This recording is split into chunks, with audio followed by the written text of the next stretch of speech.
सभी को नमस्ते, मेरा नाम है रोहित चैनल। हम कैपेडोकिया के पास डेरेनकुयू टर्की में हैं। हमारे पैरों के नीचे दुनिया की सबसे बड़ी अंडरग्राउंड सिटी है, जिसका जिक्र हिस्ट्री में भी किया गया है। आइए इसे एक्सप्लोर करें।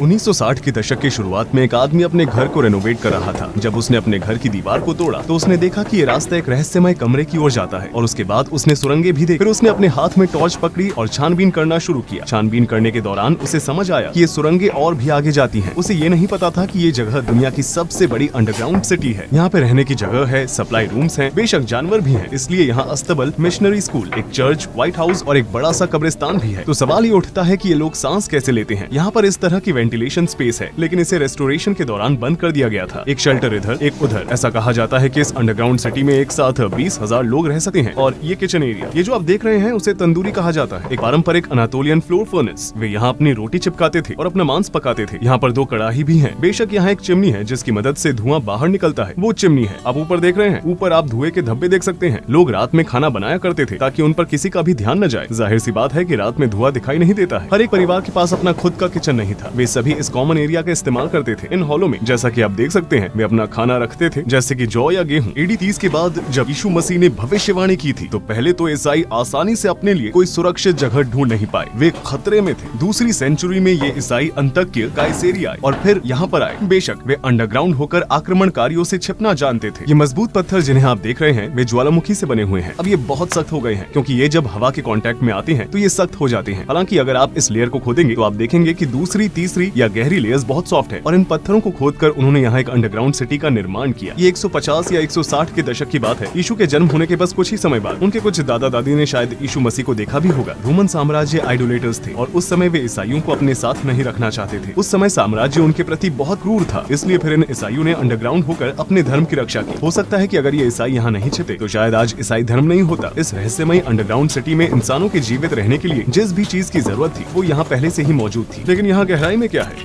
ये बहुत बड़ा है। यहाँ भी एक वेंटिलेशन हॉल है, लेकिन रेनोवेट करने के दौरान इसे बंद कर दिया गया था। वास्तव में ऐसी कई सारी अंडरग्राउंड सिटी हैं जिनमें लोग छुप छुप कर रहते थे। कहा जाता है कि इस एरिया में लगभग 150 से लेकर 200 अंडरग्राउंड सिटी हैं। अब यहाँ एक और अंडरग्राउंड सिटी है, कायमाकली अंडरग्राउंड सिटी। हम इस समय डेरेनकुयू में है। ऐसा कहा जाता है कि ये दोनों अंडरग्राउंड सिटी एक दूसरे के साथ जुड़ी हुई है। ये 4.2 मील या 7 किलोमीटर की सुरंग सीधे कायमकली से जुड़ी हुई है। इन सुरंगों के जरिए अंडरग्राउंड सिटीज एक दूसरे से जुड़ी हुई है। अनातोलिया के नीचे कई सारे शहर है। ये पत्थर जो आप देख रहे हैं, उसका इस्तेमाल सुरंग को बंद करने के लिए किया जाता है जब स्थिति ठीक नहीं होती है, ताकि दुश्मन के सैनिक यहाँ से आगे नहीं बढ़ सके। मैं इन पत्थरों के बारे में बाद में बात करूंगा। चलिए आगे बढ़ते हैं। हम बेशक ऐसी जगहों पर जाना चाहते हैं जहाँ आम लोग जाने में आलस करते हैं। हम जितनी ज्यादा जगहें देखेंगे उतनी ही ज्यादा चीजें हम सीखते हैं। यहाँ पर बहुत सर्दी है। यहाँ का तापमान लगभग 20 डिग्री सेल्सियस है। यहाँ गर्मियों में सर्दी होती है और सर्दियों में गर्मी होती है। जरा सोचिए, उस दौरान दूसरी या तीसरी सदी में लोग यहाँ रहते थे। बेशक अब हम फ्लैशलाइट का इस्तेमाल करते हैं, लेकिन उनके पास फ्लैशलाइट नहीं हुआ करती थी और वे सिर्फ अंधेरे में मोमबत्तियों के जरिए अपना रास्ता तय करते थे। उस समय की स्थिति के बारे में सोचे। कई दिनों और हफ्तों तक लोग इसी चिंता में रहते थे कि कहीं दुश्मन न आ जाए। और हम यहाँ नीचे थोड़ा सा क्लॉस्ट्रोफोबिक महसूस कर रहे हैं। आइए देखते हैं कि ये रास्ता कहाँ तक जाता है। चलिए इसे फिल्म करते हैं। ये रहा मेरा कैमरा। मैं इसे इस तरह शूट करूंगा। बेशक ये बंद था। ये कायमाकली जाने वाली 4.3 मील की सुरंग का रास्ता था। चलिए मैं आपको दिखाता हूँ कि यहाँ पर हवा इतनी साफ क्यों है। 180 फीट या 55 मीटर की हवादार चिमनी जो बाहर से जुड़ी हुई है, उसके नीचे पानी का कुआं हुआ करता था। क्योंकि ये ऑक्सीजन लेने का साधन था, इसलिए लगभग इसके चारों ओर सारे कमरे बनाए गए थे। यहाँ पर रह रहे लोग इस जगह पर पानी पीने और ताजी हवा लेने आते थे। दुश्मन किसी एक वेंटिलेशन पॉइंट को बंद न कर दे, इसलिए 10 से भी ज्यादा वेंटिलेशन वाली चिमनियां बनाई गई थी। अंडरग्राउंड सिटी की गहराई लगभग 280 फीट या 85 मीटर है। मॉडर्न बिल्डिंग्स में एक सामान्य रहने की जगह 2.5 मीटर होती है और रहने की जगहों के बीच की दीवारों की थिकनेस 1.5 मीटर होती है। अगर आप हर एक मंजिल की कुल ऊंचाई को 5 मीटर मानेंगे तो आप इस जगह को 17 मंजिल के बिल्डिंग के रूप में सोच सकते हैं, जिसे अंडरग्राउंड बनाया गया था। क्योंकि यहाँ की मंजिलों के बीच पत्थरों की थिकनेस बहुत ज्यादा है, इसलिए 85 मीटर में सिर्फ 8 मंजिल ही है। यहाँ जानबूझकर सुरंगों को पतला बनाया गया है ताकि दुश्मन यहाँ से गुजर न सके। मेरा मतलब है कि कोई भी सैनिक हथियार लेकर इसे आसानी से पार नहीं कर सकता है। यहाँ पर एक स्लाइडिंग डोर है। इसे रेनोवेशन के दौरान ठीक किया गया था। अगर दुश्मन आता है तो ये टाइल सीधे चौथी मंजिल पर चली जाएगी। ये स्लाइडिंग डोर दुश्मन को नीचे जाने से रोकने में मदद करेगा। ये 660 पाउंड या 300 किलो का दरवाजा है और इसमें यहाँ पर एक छेद है। अब सुरंग की ऊंचाई लगभग 8 फीट या 2.5 मीटर है, लेकिन आप देखेंगे कि ये और भी छोटी होती जाएगी। हम चौथे फ्लोर पर जा रहे हैं, यहाँ पहुँच गए। बात करने के लिए यहाँ पर एक छेद है। फ्लोर्स के बीच 10 इंच या 25 सेंटीमीटर डायमीटर वाले कम्युनिकेशन होल्स होते हैं। मेरे ख्याल से ये दूसरे फ्लोर तक जाता है। अगर आप कुछ कहते हैं तो ऊपर वाले फ्लोर्स पर रहने वाले लोग आपको सुन पाएंगे। अब हम एक लंबी सुरंग से गुजरेंगे जो 7वीं मंजिल तक जाती है, या दूसरे शब्दों में -7। हमें ध्यान से चलना होगा ताकि हम फिसले नहीं। आप यहाँ छोटे छोटे कमरे देख सकते हैं। यहाँ एक और स्लाइडिंग डोर है। चलिए मैं आपको कुछ दिखाता हूँ। यहाँ पर एक छोटा सा कमरा है। वे इस भारी दरवाजे को पीछे से धक्का देते थे और चौथे फ्लोर से 7वें फ्लोर तक किसी को भी जाने से रोकने के लिए सुरंग को बंद कर देते थे। यहाँ पर सुरंगों का जाल भी बिछाया गया है। जब दुश्मन के सैनिक प्रवेश करेंगे तो वे इन सुरंगों से गुजरेंगे, लेकिन ये सुरंगें उन्हें कहीं पर भी लेकर नहीं जाएंगी और यहाँ सैनिकों की जान भी चली जाती थी। जब वे यहाँ पर आते तो वे पीछे से स्लाइडिंग डोर को बंद कर देते थे, ठीक उसकी तरह, और सैनिकों को खत्म कर देते थे। यहाँ तक कि आज की तारीख में भी एक आम सबवे बनाने में 4 से 5 साल का समय लगता है। 1800 साल पहले जब मॉडर्न टूल्स और मशीनें उपलब्ध नहीं थी और बिजली भी नहीं थी, तो इस जगह को कैसे बनाया गया था? सिर्फ खुदाई करने के लिए ही इसमें हजारों मजदूरों की जरूरत पड़ेगी। अंडरग्राउंड से ली गई रेत और पत्थरों का कुल वजन लगभग 5 मिलियन टन से भी अधिक हो सकता है। अब हम 7वीं मंजिल पर हैं। यहाँ पर एक चर्च बनी हुई है। जैसा कि आप देख सकते हैं कि यहाँ पर क्रॉस लगे हुए हैं। इसके अलावा इस जगह को भी क्रॉस शेप में बनाया गया है। यहाँ पर क्रॉस का बड़ा हिस्सा है और छोटा हिस्सा भी है। वे सिर्फ यहाँ पर प्रार्थना ही नहीं करते थे, बल्कि सीक्रेट मीटिंग्स भी करते थे। उन लोगों के बारे में सोचें, वे बाहर जाने से डरते थे और अंदर रहकर कैंडल के जरिए प्रार्थना करते थे। ईसाई यहाँ पर कई दिनों तक बिना उजाले के रहे। वे एक दूसरे के इतने करीब थे कि उन्होंने यहाँ बिना किसी और को देखे कई दिन गुजारे। इस फ्लोर पर एक कब्र कमरा भी है। ये सुरंग जो आप देख रहे हैं वो सीधे कब्रिस्तान की ओर जाती है। यहाँ शायद इस जगह का सबसे महत्वपूर्ण हिस्सा है। सदियों पहले यहाँ लाशें पड़ी रहती थी। लाशों को यहाँ से ले जाने के बारे में सोचें। कल्पना कीजिए कि आप उस समय पर यहाँ थे। सोचे कि आपने अपने परिवार के किसी सदस्य को खो दिया है और अब आप उसके शव को यहाँ से लेकर जा रहे हैं। ये काफी पतली सुरंग है। यहाँ जो लोग स्वाभाविक रूप से मरते थे उन्हें यहाँ पर दफनाया जाता था ताकि शव जल्द से जल्द डिकम्पोज हो जाए और कोई भी बदबू न आए। वे उन्हें केमिकल्स के साथ दफनाते थे ताकि वो डिसॉल्व हो जाए। जाहिर है कि वे लाशों को नहीं जला सकते थे क्योंकि धुएं के बाहर निकलने के लिए कोई भी जगह नहीं है।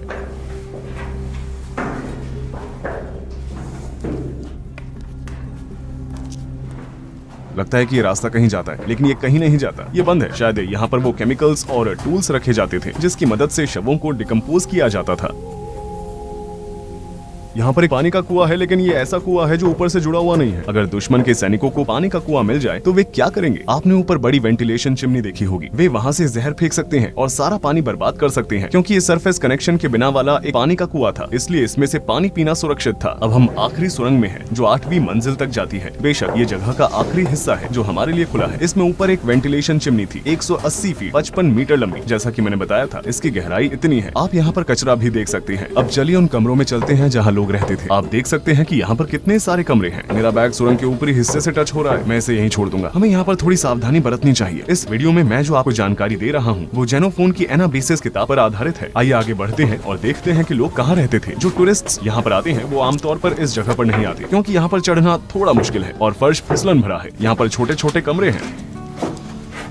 यहाँ पर एक परिवार रहा करता था। जरा उनके बारे में सोचें। वे यहाँ पर रहकर बाहर मौजूद दुश्मन से डरते थे। यहाँ पर भी एक परिवार रहता था।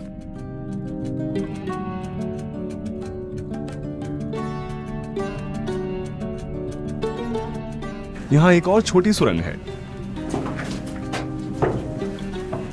ये कहाँ जाती है?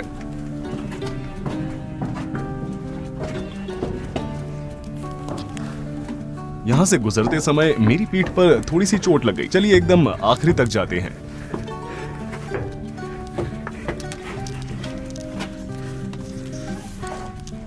ये बंद है। चलिए नीचे चलते हैं।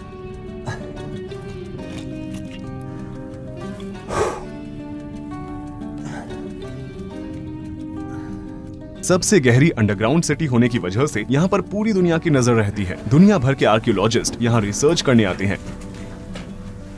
यहाँ पर एक बड़ा दरवाजा है। ये छेद जो आप देख रहे हैं ये इसलिए है ताकि जान सके कि दरवाजे के पीछे कौन है, या फिर इसका इस्तेमाल तीर चलाने या भाला फेंकने के लिए किया जाता था। हम इस वक्त खलिहान यानी बान में हैं। यहाँ जानवर हुआ करते थे। ये छोटे छोटे छेद हैं जहाँ जानवरों को बांधा जाता था। वे यहाँ अपने जानवरों को बांधा करते थे। ये वो जगह है जहाँ जानवर पानी पीते थे या खाना खाते थे, और यहाँ पर गर्द भी है।